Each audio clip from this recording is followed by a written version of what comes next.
It is Thursday night. It's May 28th. 28th, last Thursday of the month. Can you believe it? It's just gone. June 1st, Monday. Folks, next week is June. Heck, we're over the hump. July 4th, after that, baby, everybody is thinking about hunting. That's right. After July 4th, man, it's all about, and already I'm seeing tractors going up and down in South Alabama. They're out there bush hogging. You know, they'll bush hog 2 or 3 times before they get ready to start disking and stuff. So, hey, folks, it's that time. It's Thursday night. Get on the phone, call your friends, tell them it is Hunting the Rut Hotline. You got questions, we're going to have some answers tonight, Steve. We're going to take some calls. And, folks, listen, stay tuned. We'll come back. We're going to share with you. This starts also actually in July. We're going to start showing you some stuff tonight.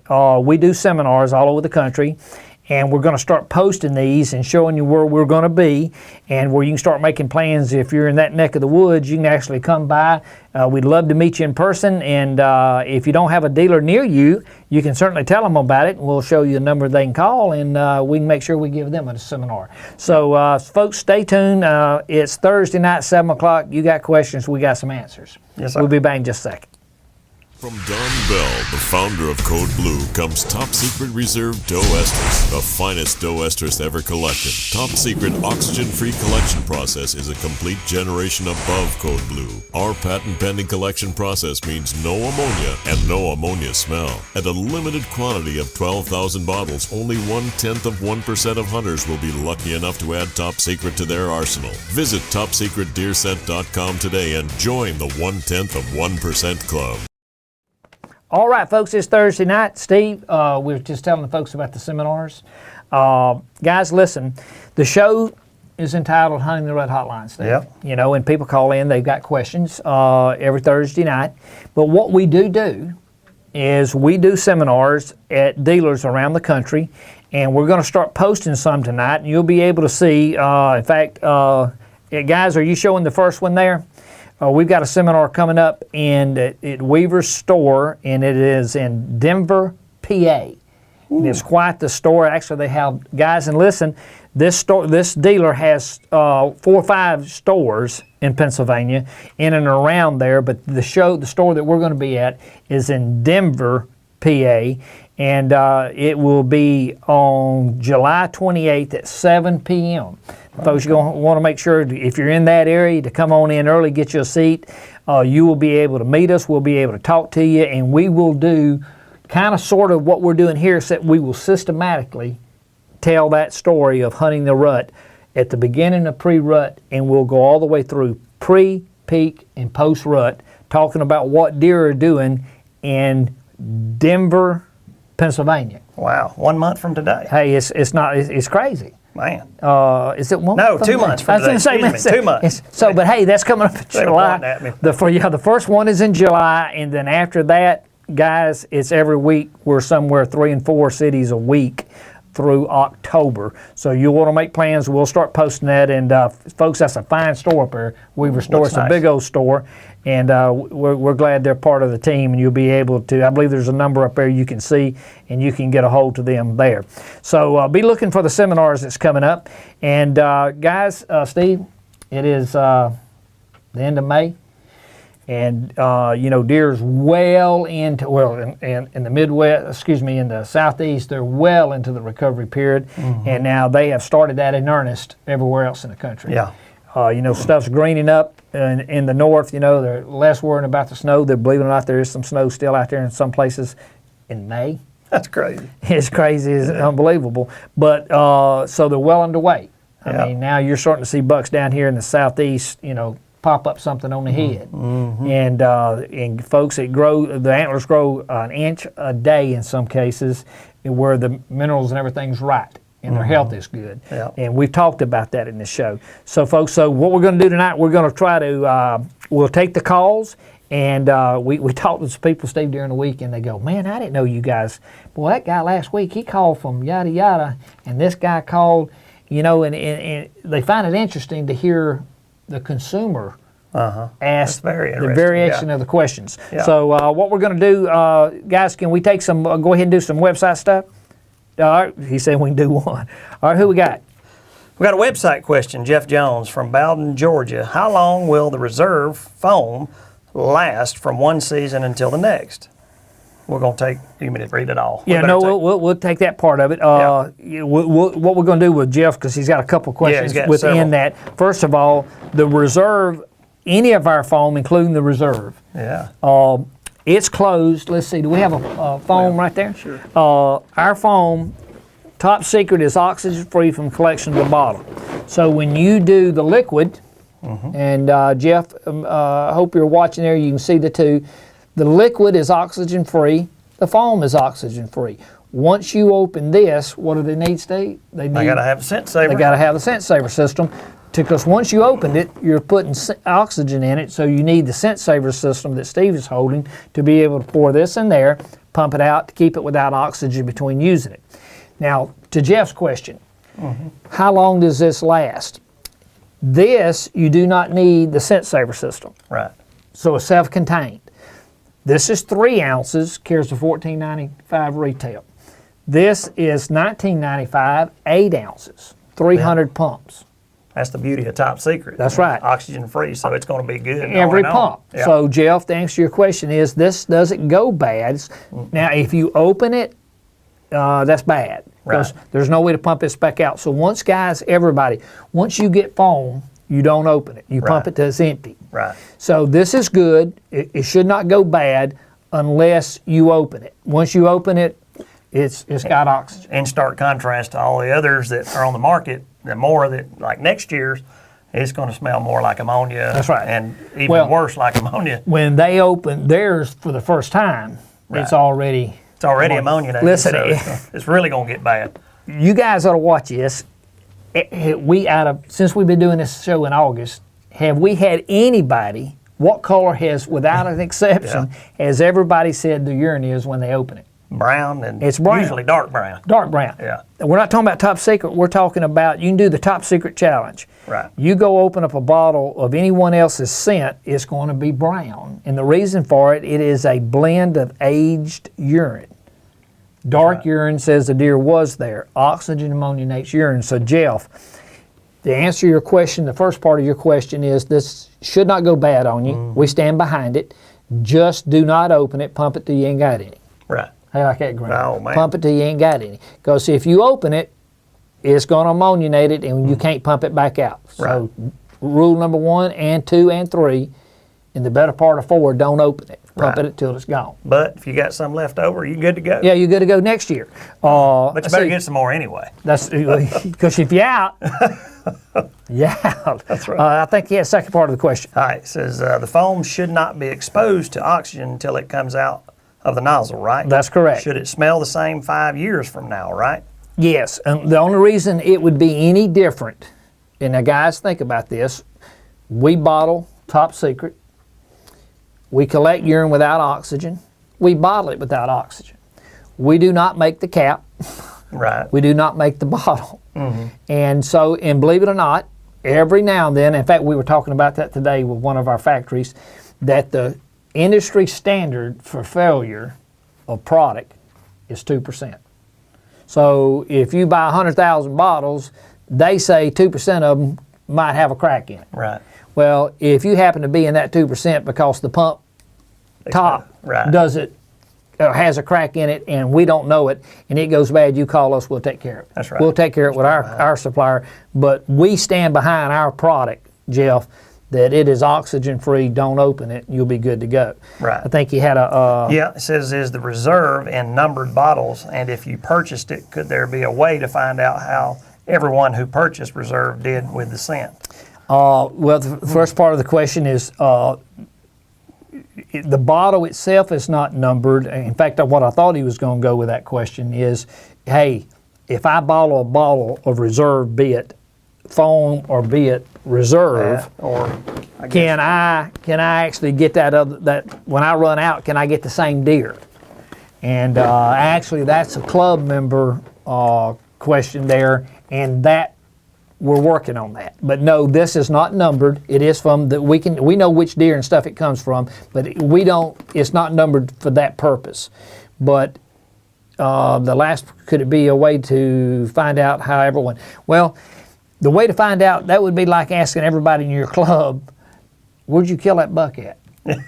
You know, where'd you kill that state record at? Right. Most people, Jeff, ain't gonna tell you where they kill it. So some like to brag, some don't. You can check our website out and you can see the ones. Website's probably. And you know, and we, of course, all the club members, you can check that out. Of course, hey Jeff, be a club member and you'll find out. And you can ask all the other club members because you have your own Facebook page and you can see what's going on in the Facebook page. That's right.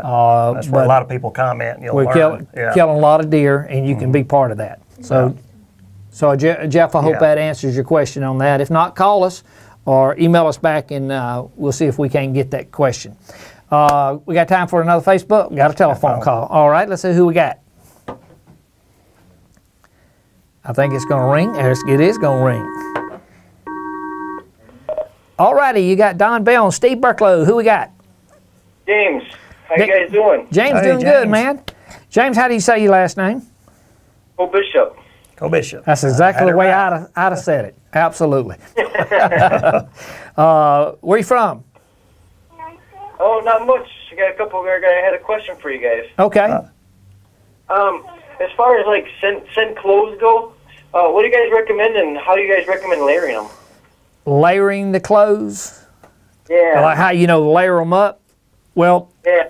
There's a lot of, we don't manufacture clothing, but we have scent defense that you can wash the clothing in that you buy.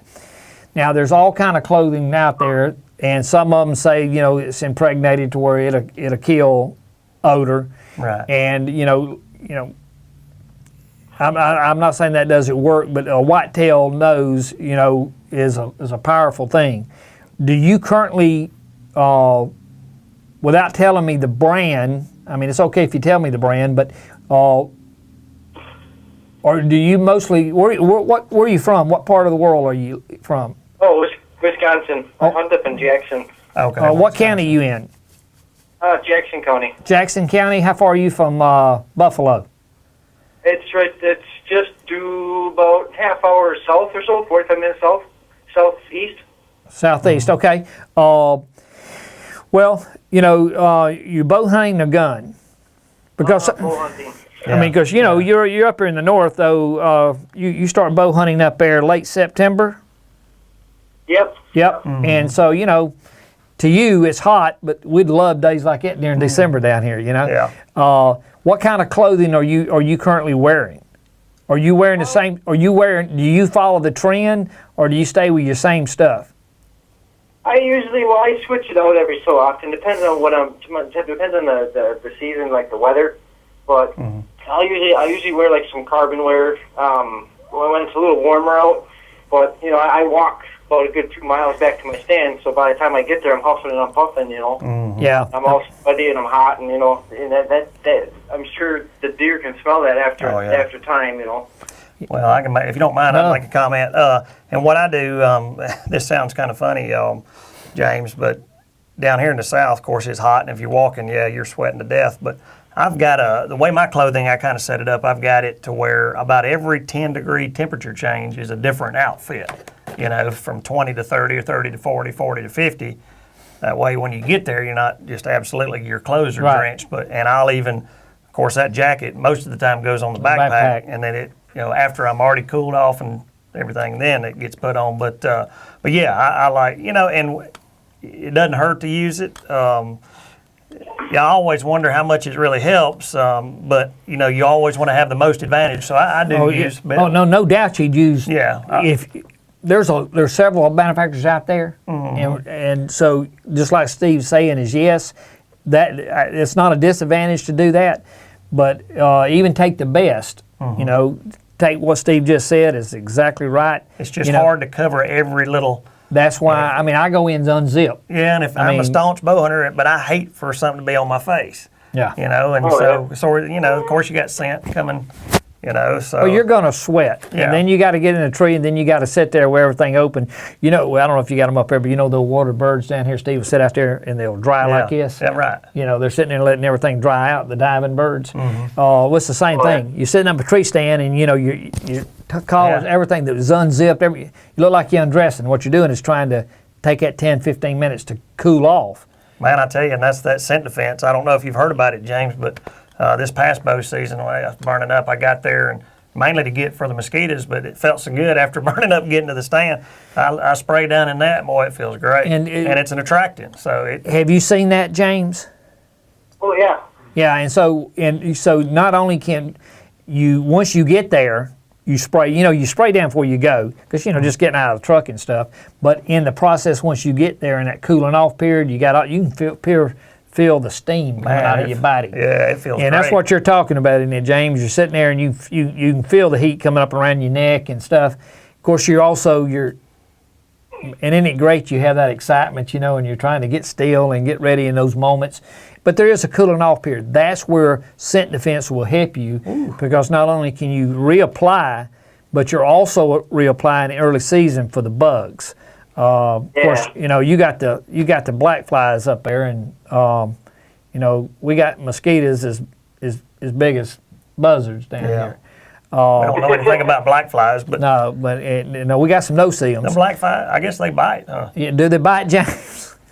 Does those black? Yeah. We got a lot of mosquitoes early season kind here. of like yellow flies here. Yeah, they bite. I mean, It's hard to sit still because they're buzzing past your head. They're dive bombing you. They're biting you. Somebody was talking this week, James, about the advantages of Scent Defense, because Scent Defense is 3-in-1.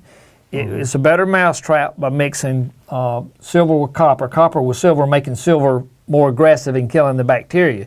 But then when you layer the fact that you're layering the repellent in it that kills, and nothing worse sitting there, and you got a mosquito in that ear that's buzzing, and you're scared to move your hand to pop him for movement. Well, that's the advantage of Scent Defense that Steve is showing you there. So once you get back, of course, you've already washed your clothes in it. James, are you aware that this is available in a body wash and also a laundry detergent?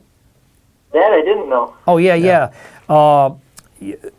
Show him again. See that Scent Defense, what you can do is you can see we have it in the traditional spray of field spray. As you get you get out of the truck, you can spray everything down. Once you get there, you can spray down.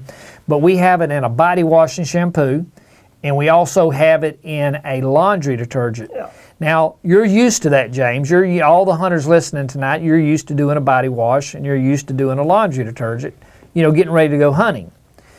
Well, now you can do it, and you've protected yourself from odor, those biting bugs, those aggravating mosquitoes, plus it's an attractant.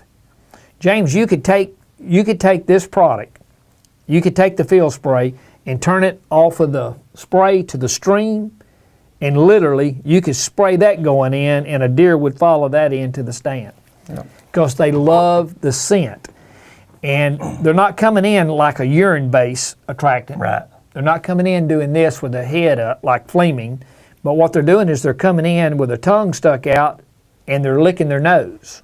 Yeah, it's got like that honeysuckle smell. And what's crazy with it, James, fawns are doing it. Bucks are doing it, and does are doing it. It doesn't matter the age. They're systematic coming in, all licking their noses. Now, do you care if he's licking his nose as long as he's coming into you to shoot? Nope. That's what I was thinking. Somebody says, well, why does it do that? Listen, if I don't care what he's doing as long as he's coming in. That's right. So, unlike Doesn't he do it to attract more scent to him or something? Well, it's more of it's not a urine-based, a sexual-based attractant like the urines are. Mm-hmm. It's more of a curiosity type scent. Right. And but they love it. And we formulated it, because think about this, you create a odor stop product, Steve, to kill odor. Right. Well, how in the Sam heck can you make a product that kills odor that also repels ticks? You ain't got no ticks up there, do you? Oh yeah, we got ticks. Yeah. Ticks, mosquitoes, any kind of biting insect, hey, even bed bugs. It's not like you got a camp that's got a bed bug in it or nothing, because all camps are clean. So this product works on all that, but at the same time, the key to it is that it's an attractant too. Mm-hmm. And so it's a real game changer. And all of our commercials, have you seen any of our commercials yet? It's on the Outdoor Channel, Sportsman in Pursuit. And starting July 30th, I think it was today, third and fourth quarter, you won't be able to turn on the Outdoor Channel Sports in Pursuit without seeing the scent defense commercials, Top Secret, BioShield, RFOG Zero. So pretty neat. And so go in with the clothing that you have, wash it. You know, do your traditional put-up, Steve. Wash, layer, and then carry the spray and spray down in between. And you'll smell good doing it. Listen, you really will. This is a pretty neat smell, and when you smell it, have you tried it? I have not personally, not yet. When you get it, smell it, and the first thing you're going to think is, I know what that is. But you won't know what it is. But you'll think it is. Yeah. And it is a real pleasant, a real soothing smell. Well, and I like washing, taking a shower with it so much more than your regular non-scented odor killers, you know, that don't smell like anything. This is really nice. How often do you use it? I use it every day now. Listen, I tell you what you do, James, when you get it, you're up there in Wisconsin, your local sporting goods store should have it. Any of your major chains should have it. Or of course, you can go to our website, topsecretdeerscent.com, and get it. But when you get it, I'm telling you, if you use it, you'll even start shaving with it. I shave with it. And because look, it's great. I use the old-fashioned brush, and all you got to do is it's real pearly. It's real, what's the right word? I call it pearly. It's real thick. It's great, and it's great for shaving. So you'll find all kind of usages for it. Your wife, when you get it, tell her to wash her hair with it. And you're thinking, no, yeah, you try that. But James, look, what other questions do you have? Did that make sense? Do we answer your question? 100%. Fantastic. I mean, like there's some days, you know, when you're hunting here, it's it's 60 degrees during the day and 42 at night, and it's hard to pack properly and while you're out in the woods, especially if you're going to spend the day out there. You can take it off. You just can't put it on if you ain't got it. Well, that's right. That's true. But the key is, like Steve says, pack it in on your back and unzip, as much as you can going in. How far do you have to walk? It depends. Sometimes it's about a mile, sometimes 2 miles. Depends on how Serious, how boy. the wind's going and how I have to come in there.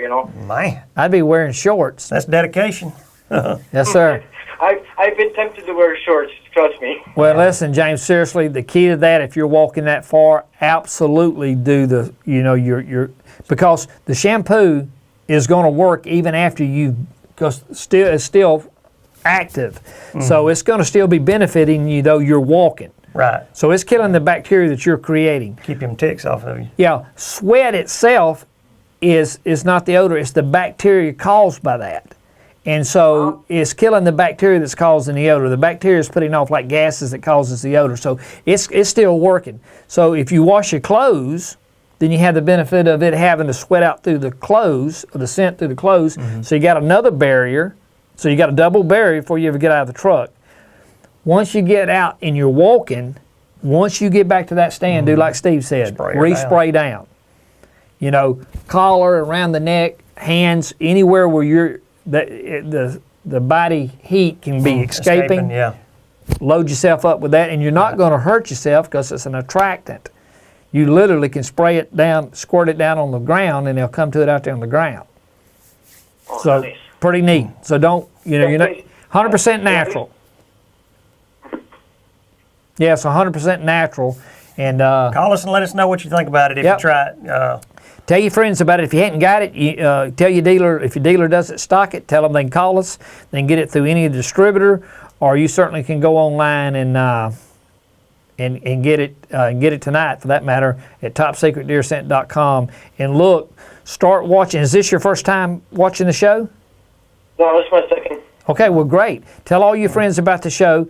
This is every Thursday night, and we'll start listing where we're doing seminars, and we will be in Wisconsin this year, and so you'll be able to see. Really? You'll be able to see the town where we're near you, where we're actually coming in and doing a seminar at your local sporting goods store. do you have a local sporting goods store that you use? I got a couple, yeah. Yeah, we lost a couple up here, but we got the two major chains, but we had a couple of smaller ones, but they're out now. Well, all you got to do is go in and tell them, hey, did you know that that Top Secret comes in and does Hunting the Rut seminars, and all they got to do is call us, and we'll be glad to come in and do a seminar to where all the customers in the area, you can come in, and we literally do a 1-hour seminar called Hunting the Rut Hotline, Hunting the Rut, talking about pre, peak, and post rut. So we would literally come in Wisconsin and talk about what deer are doing in Wisconsin that night, and we'll take you all the way through the season. Pre, peak, and post rut, how to use scents and lures, grunting, rattling, hunting scrapes. Yeah. So it's a pretty neat deal. And it doesn't cost anything to come. Oh, okay. Well, do you know when that seminar is going to be? Well, we'll start. Yeah, We'll post them out about 30 days ahead. We just started posting some tonight. The first one is coming up in Pennsylvania, right. Weaver Store, and end of July there. Denver, Pennsylvania. It'll be July 28th at 7 p.m. And so we'll start announcing it 30 days out. We'll throw a calendar up each week, letting everybody know here's where we're going to be in the month of July, the month of August, the month of September, October. In fact, one book today, the first Saturday in November, which is,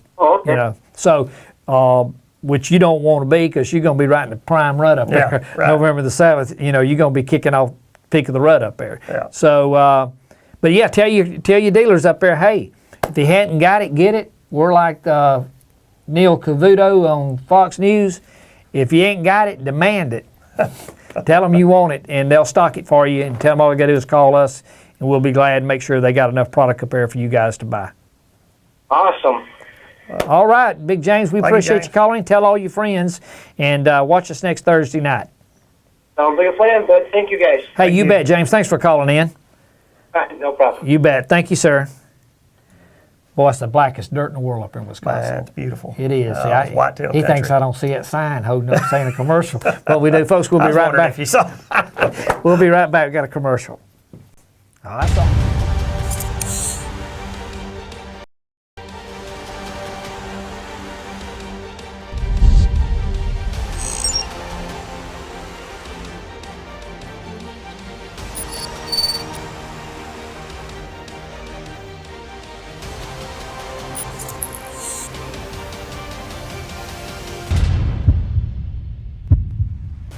Rise and shine. It's time to hunt.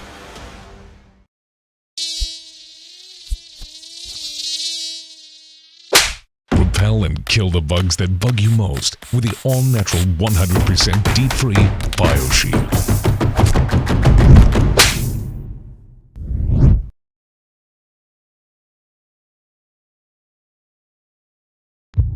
You've waited your whole life for this moment.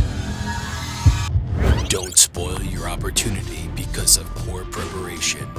Keep your optics clean and fog-free for a clear shot every time. Fog Zero.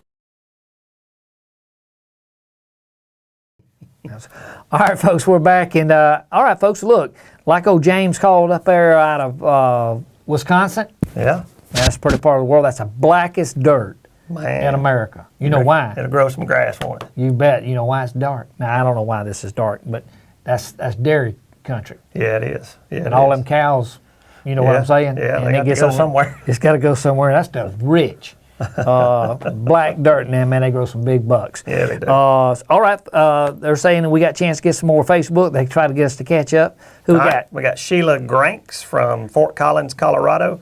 What is the best deer rifle for the money? All righty. That's your question there. Now, I want to tell you about this right here now, Miss Sheila.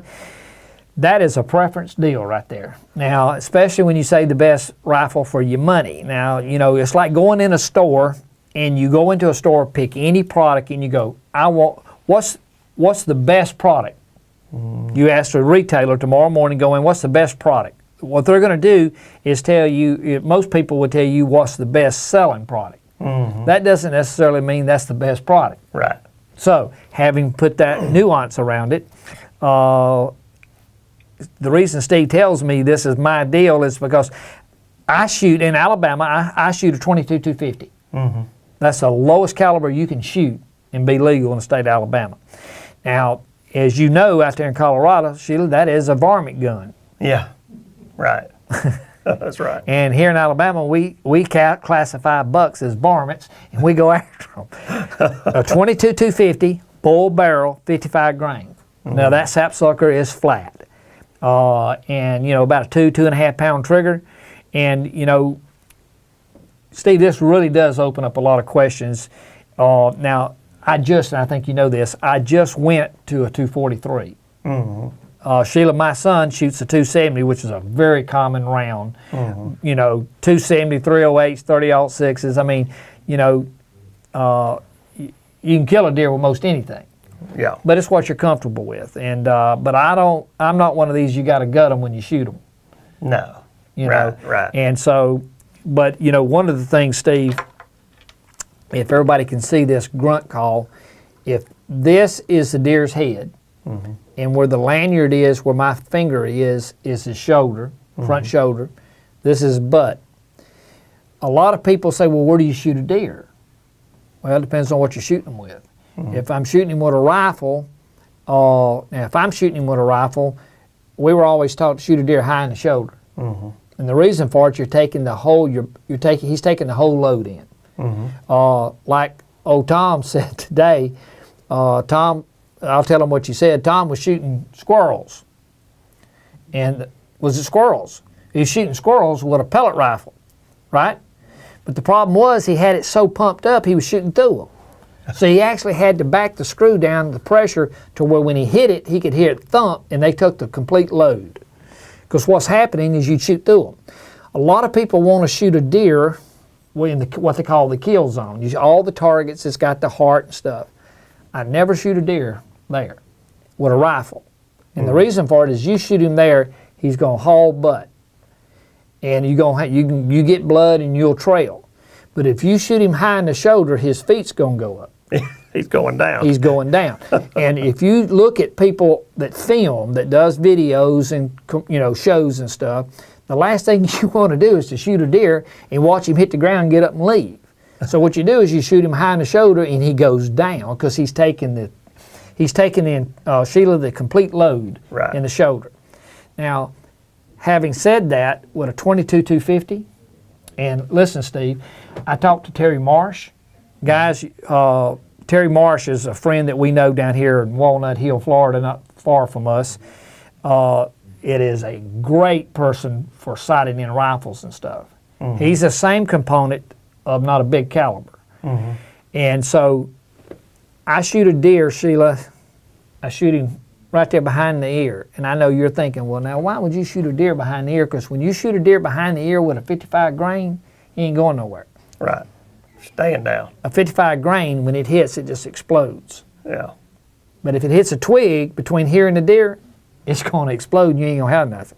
Mm-hmm. A 270 will go through the twig, hit the deer. Right. So it's, personal preference, a lot of it is. It's preference. Especially if she's in Colorado, of course, bigger deer. Colorado, you know, you're going to want a flat shooting rifle, you know, and probably out there. And Sheila, call us and let us know what caliber she's shooting. Yeah, she's probably shooting a 270 or something like that out there. 308 is flat. You know, sniper rifles are 308, but it is preference, guys. It really is. People look at me crazy when they come hunting and I pull out a 22-250. And for the money, they're going to be $500, I think, or more for any of them. That's right. Well, and the difference is, in the key to a good rifle is trigger. Yeah. And so I talked to Terry Marsh and invited Terry to come in one night and answer some questions, and we'll put it out on Facebook when he's going to be here or announce it in advance. And Terry's just a good old boy. This guy, if you could, he's retired and been doing gun work for 40 years, and he's got a line of people a mile long, and he's just one of these old boys. He's just telling you like it is. Yeah. And but it is trigger. You know, trigger's important on a rifle, but it's just up to the individual, Steve. Yeah. Yeah. What rifle? Of course, Steve don't shoot. He's a bow hunter, but you do own a rifle. I shoot a bullet about that long. But you do own a rifle. Yeah. Yeah, I do. Yeah, All I right. do. Let's see there. But so it's all preference. Yeah. But short answer on that is to our rambling here is I don't have to have a big gun. Right. Right. You know, low caliber 22, 250, certainly a 243 will knock down any white-tailed deer put in the right place. Yeah. It's not how hard you hit them, it's where you hit them. Absolutely. So Placement. if that makes any sense to you. Sheila, but do call in and let us know what rifle you're shooting. But in Colorado, you want a flat shooting rifle and do a trigger job. Facebook. Let's see. We got Clinton O'Neill from Detroit, Michigan. What is the best way to identify a buck track? You're going to think I'm crazy on this, but a buck by nature, Steve, is lazy. Right. And, you know, you'll look at a track and, you know, the dew claws, you know, and all this stuff. And there's some truth to that. Mm-hmm. But every man listening to this knows that when you were little, your mama told you, boy, if you don't pick your feet up when you walk. Well, I got a twin brother, and you can imagine keeping shoes on two twins. And we drag the toe off. You know, you drag, because the reason for it is you just kind of going around and you wear your shoes out, right? What does a girl do? She's prissy, she picks her feet up. And it's true. Girls do it, boys don't. Does do, bucks don't. They're in no hurry unless you make them in a hurry. But you can see in a track where a buck will not only do it if he's walking, where he'll actually tip it out. And what I mean by tipping it out, you'll see the front part of the hoof where it will take the, you know, where he goes into the dirt, it'll just take out the top part of it there to where he's drug that foot out of it rather than picking his feet up. And that's just the difference between a buck and a doe. Now, you can't tell that if the deer's going fast or if it's in the peak of the rut where he's just throwing dirt everywhere. Yeah. You know, where he's cutting the doe playing or in pursuit. But it's just a general track. You'll be able to see the difference between them, and that's anywhere in America. Yeah. Yeah. Buck's a buck, buck's a buck, buck's a buck. No matter where he's at. South, north, east, west. But the older he gets, the not the lazier, but you'll see that draw come out of that track. Right. Might be a little more pronounced. That's right. Yeah. All right, he's telling us we got to go to a commercial break. I did see you that time, big dog. All right, folks, stay tuned. We'll come back. We'll go again. From Don Bell, the founder of Code Blue, comes Top Secret Reserve Doe Estrus, the finest doe estrus ever collected. Top Secret oxygen-free collection process is a complete generation above Code Blue. Our patent-pending collection process means no ammonia and no ammonia smell. At a limited quantity of 12,000 bottles, only 1/10% of hunters will be lucky enough to add Top Secret to their arsenal. Visit TopSecretDeerScent.com today and join the 1/10% club. All right, we're just having a little debate on what I just said. Yeah. And everybody in the studio agreed with me, except the two ladies. Okay, hey folks, did you see, don't forget, Steve, what's up in the top left-hand corner there? Oh, yeah, we got the 1/10% club. And it is, hey, listen, we're on the tail end of open enrollment, and that doesn't mean you can't get it. We're just on the tail end of open enrollment. Pay attention. If you want a bottle of reserve, you hit the little sign right underneath you there says Buy Now button. It'll take you to the website. You can purchase Top Secret Tonight estrus or buck by being a club member. You can't buy. A lot of people want to know, hey, can I buy into the club? In other words, is there a membership fee to get in it? Right. There's not. The only way you can be a club member is to purchase a bottle of reserve. And you're thinking tonight, May 27th or whatever it is, 8th here, why in the world would I want to buy it now? Yeah, 4 months away, huh? What's the answer to that, though, Steve? No, you pay for it over 4 payments, but you'll get it when you want it. That's right. Before the season. So you can actually go to the site tonight and go, you know, I want that because I want to make sure I get mine. Yeah. And like we're going to Illinois in 1st of October, and so we know we're going to Illinois and we want to secure our bottle. In fact, Terry is getting a bottle. And so you can order it tonight for pay and say tonight, there it is, I want it October 1st. Mm-hmm. So you secure it over 4 payments tonight. And I am not saying hide it from mama. I'm just telling you, you can hit the website and it'll pay for it over 4 payments. Yeah, right. is what I'm telling you. Right. And you can get it October, November, December, whatever. Yeah. So, and ladies, I'm not saying don't do that. I'm just telling the guys they can get it over 4 payments. That's right. And the ladies that are listening, vice versa. Or you can pay for it all at one time. Or you can certainly pay for it one time and still ship it. Yeah. Ship it in the future. Folks, we're Father's Day is coming up. fine. That's right. Absolutely. Listen, This folks, weekend. seriously, that is a fine. Just, We're 3 weeks away. well, 3 or but 4 still, weeks. Yeah. guys, it a would good make Father's a Day. wonderful Father's Day gift. Yeah. It really would. And surprise him with a membership and ship it whenever you want it in the fall. You have it got, or we can ship it to you now and you can give it to him for Father's Day. But hey, great gift. All right, let's see. Don't forget, you need to take care of that now or you snooze, you lose. That's right. All right, let's see who else we got. All right. We got Facebook. We got Anthony Miller from Cassville, Wisconsin. How does weather influence deer movement? We're back to Wisconsin, aren't we? Yeah, we are. Well, certainly, Steve, Oh, it man. affects it. Oh, big time. A front's a front. Deer tend to, no matter where they're at in the country, deer tend to feed ahead of a front and after a front. That's my favorite times, right before. Oh yeah, because they got to get up there. Yeah. My analogy to that is, we're down here on the Gulf Coast. Anybody in America that watches the Gulf Coast have a hurricane, everybody watches all us Southerners. What do? We go to Walmart, don't we? Everybody makes a beeline of Walmart. Now why? They're getting every kind of flashlight, batteries, water, beans, buying a sausage, crackers, whatever they can get, because they're scared the power's going out, which it will go out. So what we do as humans, we prepare in advance for that. We're reactatory to it. Well, a whitetail's the same thing. Yeah. And so ahead of any front, Oh yeah, that's good. we'll do that. And I love a drizzle rain. If it's going to pour, just absolutely pour, I'm coming out. Yeah. And I don't like wind. Now, ahead of the front coming in, they're going to get up and move. That's right. Yeah.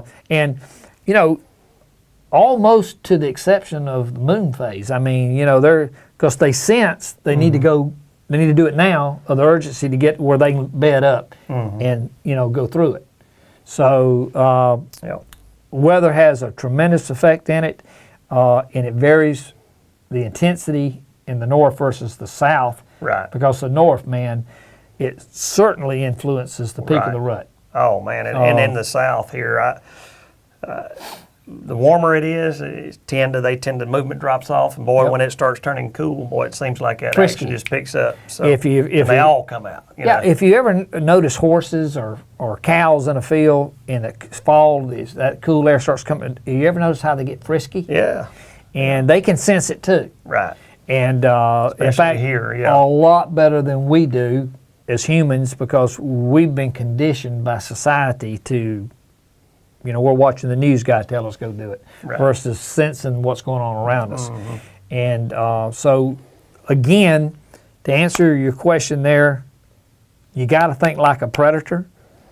And if you think like a predator, do you not think that a coyote doesn't know that them animals is going to be up moving ahead of a front? That's right.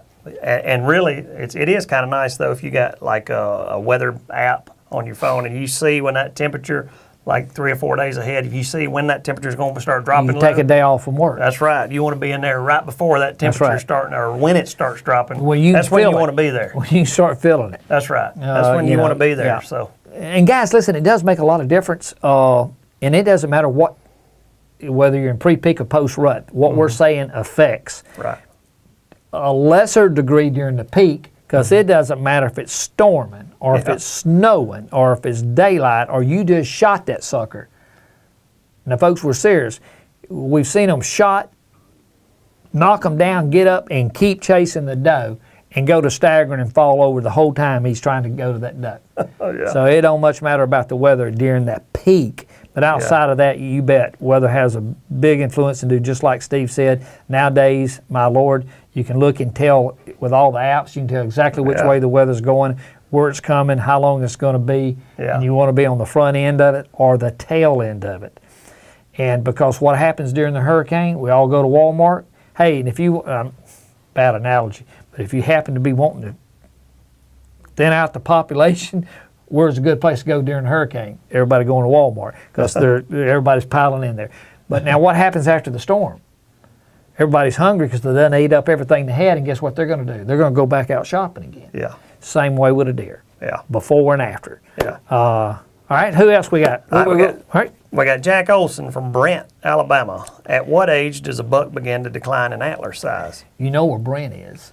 Where is Brent? Brent's just before you get into Tuscaloosa. You know where Marion is? Okay, yeah. Selma, Marion, Brent. Okay, all right. Crossroads up there on the way to Tuscaloosa, Alabama. I'm sure everybody from Auburn knows where that is. Can you tell I'm an Alabama fan right there? All right. Yeah. Jack, at what age does a buck begin to decline? We're going to answer that in a general fashion. Mm-hmm. Probably 5, 6 years old. The variance to that is pressure, nutrition, whether he's been hurt. All those things comes into play on the decline. You see these guys. The good nutrition in a healthy deer usually about 5, 6 years old. Yeah, even in a muscular, there is still start at the tail end. There's going to be a decline down. Yeah, 5, 6 years, you'll start seeing a decline, but it can vary on that. Age is an amazing thing. Guys, you need to Google this. Back to the lady said a few minutes ago, you know who holds the world record for shooting a pistol? An older man. The world record is, you guys look this up, he gets off 8 shots with a revolver in 1 second. Wow. Pulls it, fires it, 8 shots on target in a second. Looks like a machine gun go off. And he was an older man. So, but there is a decline, 5, 6 years old.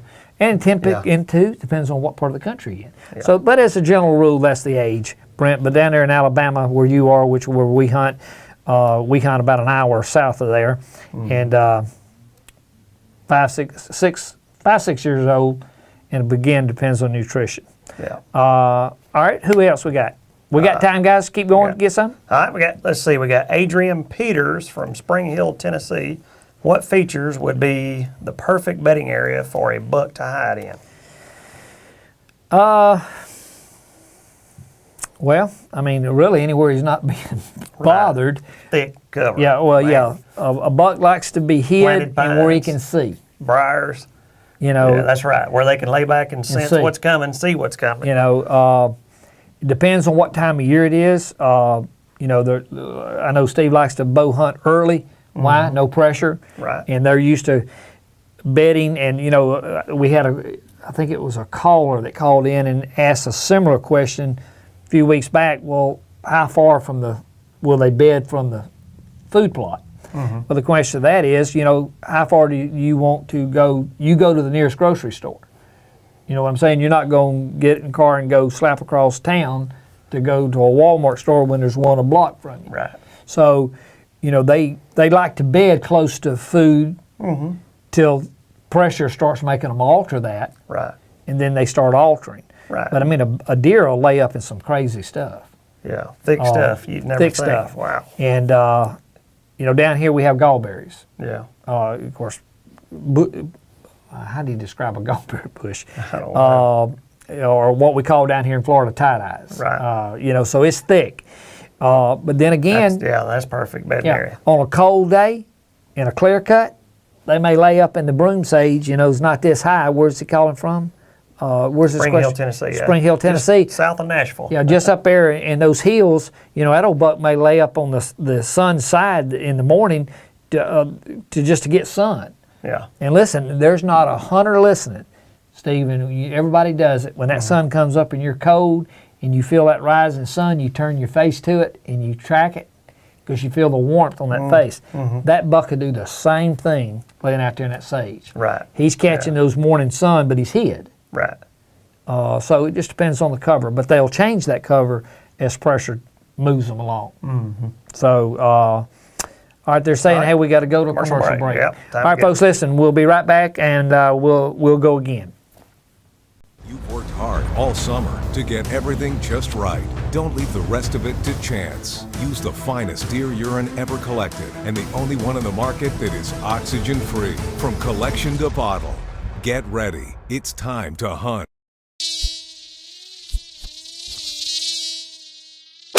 Repel and kill the bugs that bug you most with the all-natural 100% deep-free BioShield.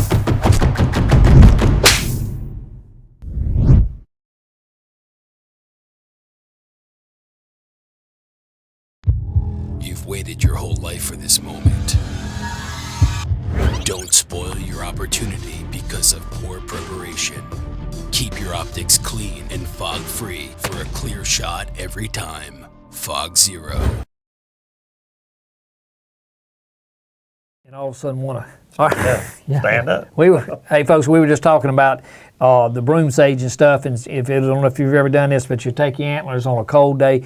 I was telling Steve that there was a particular day we were hunting, and we were filming, and we took antlers and we clanged them, and we were just trying to see big fill and have old buck rack up to look, bedded down out there, and he catching that sun. You couldn't see him, and you rattle, and the sun would be glistening on that ice, that the frost, almost an icy, it's glistening, and all of a sudden you see that rack. You can see him like sit up, not stand up, just kind of raise up to kind of see, and you see the tips of them horns. He's looking, but he's still secure. That's a nice sight. That man ain't nothing like that. That's pretty sight. That's pretty sight. Okay, where are we at, Steve? We're gonna have some email question. All right, let's see. Is there times of the rut where one scent is going to work better than the other? 10-4. And what's the number one scent people ought to use? Buck urine. Buck urine. And folks use it every day of the year. Obviously, it is May 28th. Yeah. Today, anywhere in America, everybody listening, you do this, anywhere in America, go get you some top secret buck urine, oxygen-free from collection of the bottle. First time it sees oxygen when you open it. Dark urine says what? Deer was there. Clear yellow oxygen-free urine says the deer. He was there. Yeah, he's there now. He's there now. Excuse me. He's there right now, and there's a difference. And so, the question that they're asking there: if you use buck urine right now, Steve, today, any buck's going to come to it. It's not even hunting season. In fact, 365 days a year, you can put buck urine out, and the buck's going to come to it. Oh, I had it first day of bow season. They're not mad. Yeah. The more you use it, the more aggressive they become. Right. But once they start chasing does, you need to go to estrus, but you keep using what? Keep using that buck. Never quit using buck. Because once you get to when a buck's chasing a doe is just before the peak, then you're using buck and doe and you grunt. You get up and you grunt. I'm on the wrong word. It helps to it helps to use the right hand. When you do that, I just told Steve that a buck's tending a doe. So what he needs to smell is both the buck that's trailing the doe. By the way, that's a territorial infringement. That says a buck's tending a doe. Whose doe? Steve's doe. So Steve is mad. That's like coming home smelling Old Spice. So when he flips the light on, he needs to be able to smell the Old Spice. That's the buck urine. Once you start with buck, never quit using it. Use it every day of the hunting season. Once he starts chasing does, add that estrus to it. Now you got a buck chasing a doe, especially with our foam. Yes. You can just walk and foam, estrus, buck, got a buck chasing a doe. Get ready for them. That's right. Let's see, okay? All right, we got let's see, about how often do you use a bleat call and grunt call? A bleat, there's a couple kinds. Some of the questions the other night. Yeah. Doe bleat, fawn distress. I tell you, I don't use a bleat call that often. I don't either. Early season, I'll use a fawn distress call, and I'll then primarily a grunt. Yeah. Anyway, guys, the way to look at this, it doesn't matter what call you're doing. A call puts a deer downwind, or at least a grunt call does. A fawn distress call is a whole different animal. Yeah. I think we've used you this hunting for meat. Yeah. Yeah. Well, yeah. If you're hunting for meat, you want a doe. Distress. You want a doe. It'd be like in the mall. Yeah. We can go to the mall tonight and you hear a baby crying.